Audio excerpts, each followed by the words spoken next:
Welcome back to ABRA Hydroplane Racing at Seattle Seafair. We're back in Heat 2A. We saw J. Michael Kelly win his first ever hydroplane heat this year.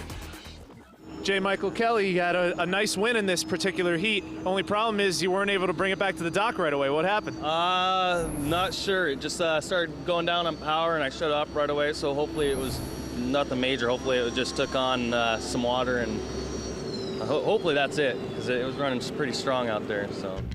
The boats are on the water getting set for the start of Heat 2B, and here's the lineup. Mike Weber, Jean Thierret, Terry Troxel, Dave Villwock, and Steve Hook. So Villwock and Thierret get back on the water together for the first time since they were in the final heat in Tri-Cities, and all those drivers are heading around that famous log boom and those great rollers on Lake Washington. We'll have more on that log boom a little bit later. And Jean Thierret's going to wire the start, I'll tell you. The other guys are way back there. So Jean Thierret looks like he's going to have a perfect start here. He's got the inside lane, the upper advantage. Not only is it a good start, a perfect start, but a big lead to start Heat 2B for Jean Thierret, trying to leave every one of the other boats in his dust. Oh, he had a great start, and the other guys out there, I'll tell you, they just can't do that. You can't start like that against a veteran like Jean Thierret because A, he's fast, he's on the inside lane, and you have to be right up there with him. And if there's one thing we learned about the way Thierret drives from Detroit, he cost himself the Gold Cup because he was a little too aggressive. I think he would even say that to a man. Let's hope the same thing doesn't happen to him in Seattle. Yeah, that's for sure. You know, he's got a good lead. He's got to give some space. He's got to be a good, cautious driver. He's got this one in the bag. And for all of his experience in race boats, it's his first season as an unlimited hydroplane driver. Oh, and look what happens there. He clipped the buoy as he made the turn. That's a rookie move. That's a rookie move. But unfortunately, you know, that happened. Sometimes these boats don't come off the corners as well. You have to grab a lot of right rudder. So, you know, if you look at the replay here, you can see the boat just grabbed, turned left, just smacked that buoy square on. There's no hiding that one, Sean. And is there a damage to his boat? That's the big question. I guess everyone's holding their collective breath to find that out, but it looks like the boat's still running fine. Yeah, he's doing okay. He just hit a vinyl bag out there. If you bump a buoy, it's okay. If you dislodge it, it's a lap penalty, and there's no hiding that one. He dislodged that one for sure. Probably got about 20 feet in the air. And now the whole complexion of this heat has completely changed. Jean Thierret looked like he was running away with this heat, and now he's a lap down. Yeah, he is. And Terry Troxel out there being consistent.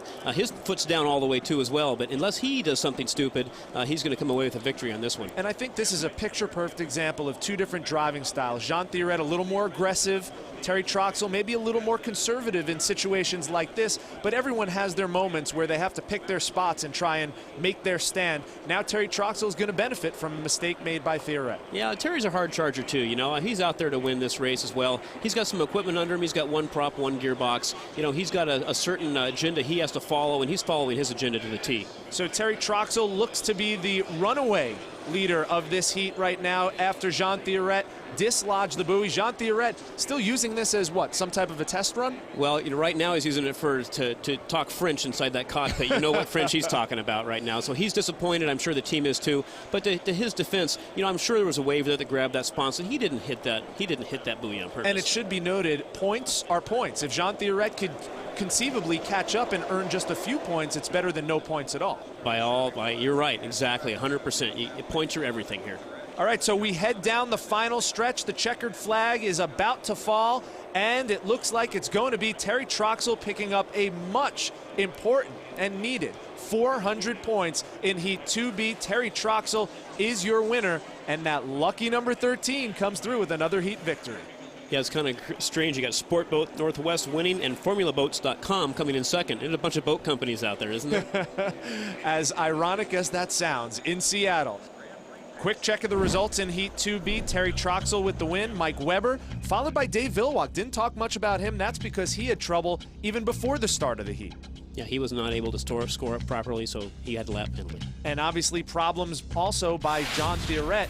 He's had problems all season. Yeah, in Evansville, he won his first ever heat, but wasn't able to close the canopy, and you can't race that way. And that resulted in a DNS, a did not start. Then, in Madison, Indiana, he has trouble with timing of the start in several of his heats, and it did not finish in the finals. Yeah, that's unfortunate. This didn't happen. In Detroit, he was the fastest boat, but he was a little too aggressive. He did get cut off, but he shouldn't have put himself in that spot in the first place. Won all of his heats, but that crash in 4A made him miss the final. And in Tri-Cities, you know, he had a DSQ and a DNS in the heats, and he got 5th place in the final. It was a tough race last weekend. John, take us through what you saw when you were driving past. By the buoy. I hit the buoy, that's for sure, you know, but a lap after that, it was still there. So to me, you know, it wasn't dislodged, it wasn't broken, so I just think it's a missed call, but that's life. What was it like driving the boat? I mean, other than that you know, little mishap, the boat looks strong out there on the water. The boat feels good, you know, the water's getting rougher and rougher, but it feels really good, so we're making changes to it, and I think it's getting better every time we're going out. Nate? Terry Troxel, you put the boat where it had to be. You ended up winning that race. Well, you know, we'll take what they give us. The God up above gave us this one, and a couple of the other guys. Where's that orange boat? I never did see him. Where did he come from? Well, I tell you, he kind of messed up that start there, and he was way in the back. Oh, he better check his check and make sure it's signed this week. You know what happens to drivers that do that? Seafair 2005